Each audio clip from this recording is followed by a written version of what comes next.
জিওপলিটিক্সে আপনাকে স্বাগত। আজকের আলোচনাটি শুরু করি একটি বিস্ফোরক খবরে। সম্প্রতি একটি পাকিস্তানের এলপিজি ট্যাঙ্কার, যেখানে ২৪ জন পাকিস্তানি নাবিক ছিলেন, হঠাৎ সেটি ইসরায়েলি ড্রোন হামলার শিকার হয়। জাহাজ ক্ষতিগ্রস্ত হয়, আতঙ্কে নাবিকরা আগুন নেভায়, কিন্তু এর মধ্যেই হুথি বিদ্রোহীরা জাহাজ আটক করে নাবিকদের জিম্মি করে ফেলে। এখন প্রশ্ন হল, পাকিস্তান এতদিন এই খবর চাপা দিয়ে রাখল কেন?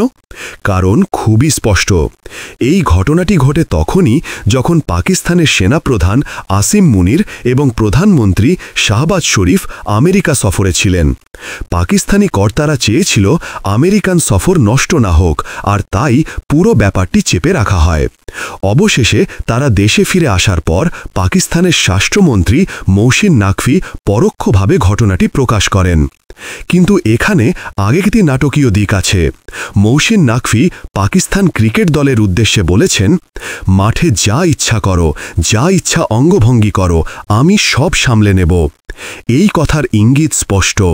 পাকিস্তান ক্রিকেটকে শুধু খেলা নয়, বরং যুদ্ধের সম্প্রসারণ হিসাবে ব্যবহার করছে। তাই অনেকে বলছেন, ভারত পাকিস্তান ম্যাচগুলো এখন শুধু খেলা নয়, বরং এক ধরনের রাজনৈতিক সংঘাতের মঞ্চ। গত কয়েক সপ্তাহে আমরা দেখেছি ইসরায়েল বারবার পাকিস্তানকে লক্ষ্য করছে। একদিকে জাতিসংঘের নিরাপত্তা পরিষদে পাকিস্তান ইসরায়েল সংঘর্ষ, অন্যদিকে পাকিস্তান সৌদি প্রতিরক্ষা চুক্তিকে কেন্দ্র করে ইসরায়েলি মিডিয়ায় একের পর এক রিপোর্ট। মনে রাখবেন, পাকিস্তান এখন সৌদি আরবের সাথে প্রতিরক্ষা চুক্তি করেছে, যেখানে বলা আছে এক দেশের ওপর আক্রমণ মানে আরেক দেশের ওপরও আক্রমণ। ফলে পাকিস্তান যদি ভারতের বিরুদ্ধে কিছু করে, তবে কি সৌদি আরবকেও যুদ্ধের মধ্যে টেনে আনা হবে? এই প্রশ্নটি কেবল ভারতের জন্য নয়, ইসরায়েলের জন্য বড় মাথা ব্যথার কারণ। এখানে ভারতের প্রতিক্রিয়াই সবচেয়ে হতাশাজনক। ভারত অনেকটা প্রতিরক্ষামূলক ভঙ্গি নিয়েছে।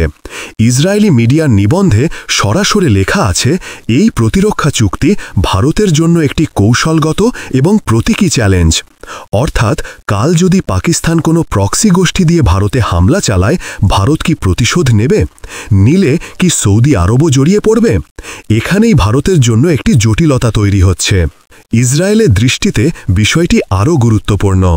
তাদের মতে পাকিস্তান সৌদি আরবকে একটি পারমাণবিক ছাতা দিচ্ছে। আরব দুনিয়ায় পাকিস্তানকে ঢাল হিসাবে ব্যবহার করা হচ্ছে। সেই সঙ্গে সৌদি আরব ইসরায়েলের সাথে গোপনে সম্পর্ক উন্নয়নের চেষ্টা করছে। এটি এক ধরনের দ্বৈত খেলা।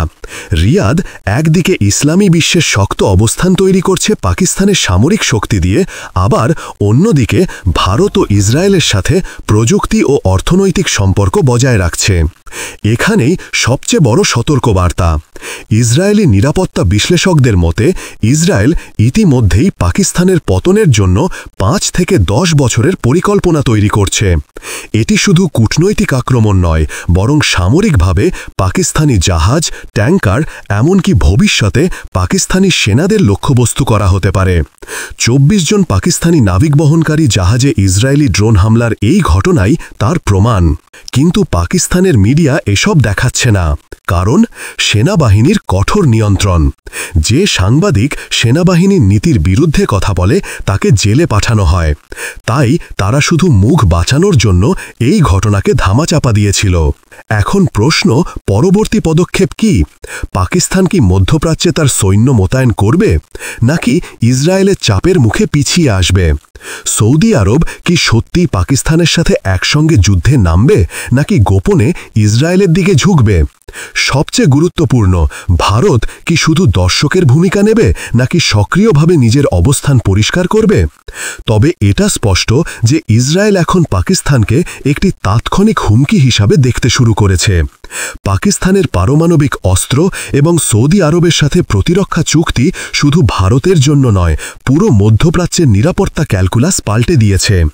আগামী দিনগুলোতে পাকিস্তান ও ইসরায়েলের সংঘর্ষ আরও বাড়বে। কিন্তু সেই সংঘর্ষে ভারত কোথায় দাঁড়াবে, সেটি আমাদের সবার সবচেয়ে বড় প্রশ্ন।